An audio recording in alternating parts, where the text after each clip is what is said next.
Said Salim Awadh Bakhresa anaheshimika sana kwa mchango wake katika maendeleo ya jamii na kutoa ajira kwa maelfu ya watu, lakini hata mchango wa uchumi na kufanikiwa kutoa tuzo mbalimbali za heshima ikiwemo Lifetime Achievement Award, tuzo ya mlipa kodi binafsi na tuzo nyingi katika sekta mbalimbali. Na hapa anatueleza siri ya mafanikio katika safari yake ya miaka 50 ya biashara. Muhimu kujitahidi, kufanya kazi kwa bidii. Maana mimi nilikuwa ninafanya kazi masaa 24. Nilikuwa sina starehe aina yote. Mie kazini, nyumbani. Kazini, nyumbani. Sikuwa mimi naweza nikakaa ofisini miezi 3 na nilikuwa nikikaa hapo nyumbani kwangu na kazini ofisi yangu hapo hapo. Natoka kazi juu nyumbani na shuka chini kazini, miezi 3 sijaiona nje. Niko ofisini, nyumbani. Kwa hivyo nilifanya bidii na Mungu akanikubalia, alhamdulillah, ndo tufikia hapa.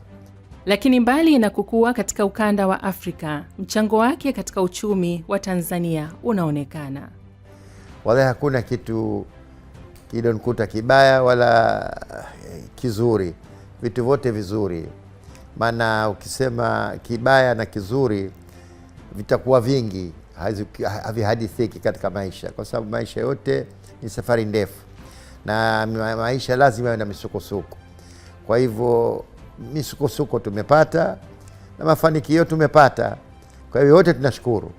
Pamoja na kuendelea kujitanua zaidi, mikakati ya kampuni kwa miaka mingine ijayo ni ipi?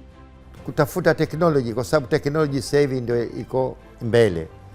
Kwa hivyo kadri tutavyokwenda tutakwenda na wakati. Ubunifu, uvumbuzi na teknolojia ya kisasa ni sehemu muhimu ya kuhakikisha bidhaa hizi zina ubora unaokubalika barani Afrika na hata nje ya bara hili. Dhamira ikiwa ni kuboresha na kuendeleza viwango vya maisha ya Waafrika kwa kuwapatia bidhaa na huduma muhimu zenye ubora wa kimataifa kwa bei nafuu. FM kutoka Dar es Salaam.